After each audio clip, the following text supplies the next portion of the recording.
यत्रो 2 किलोमिटर हिँडेर 2.5 किलोमिटर हिँडेर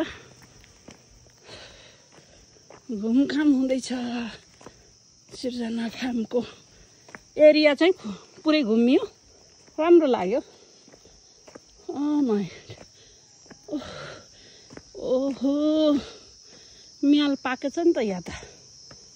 ओ छत्तेरी कस्तो राम्रो के म्याल टिप्दा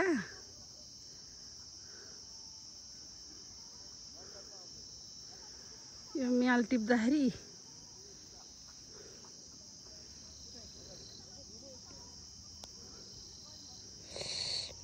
म्याल टिप्दा खुनै आयो, रातो भयो। काँडा हुँदो रहेछ नि त्यत्रो ठुल्ठुलो म्यालको।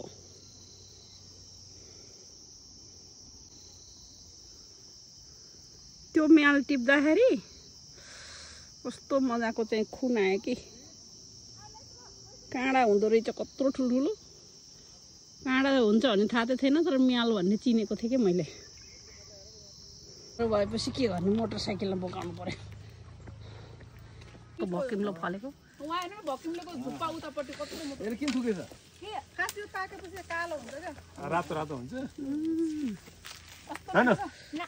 बोलेर जान्न ओहो हामी लान्छौँ बरु अन्त खान्छौँ। कस्तो मिठो। यसको धुलो पनि एकदम महँगो दिन्छ। अर्ग्यानिक अमिलो यो नि हाल्दिनु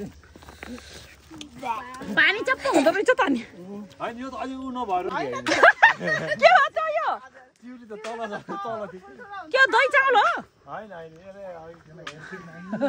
ठुल्ठुलो भएर चिउरीको पात भक्किम ल। डिग्गीमा त सामान हाल्नु पर्छ के रे। ए ल ल भक्किमले नफाल्नु है। अमिलो कस्तो मिठो अहिले खानुपर्छ, उल्टी आउनु थाल्यो। ल म खिच्दिनु त।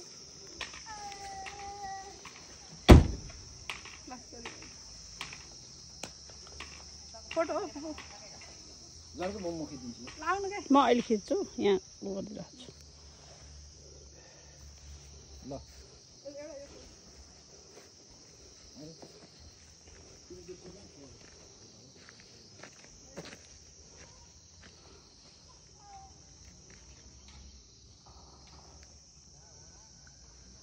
ल सुन्तलाको बुट्टा पनि रहेछ।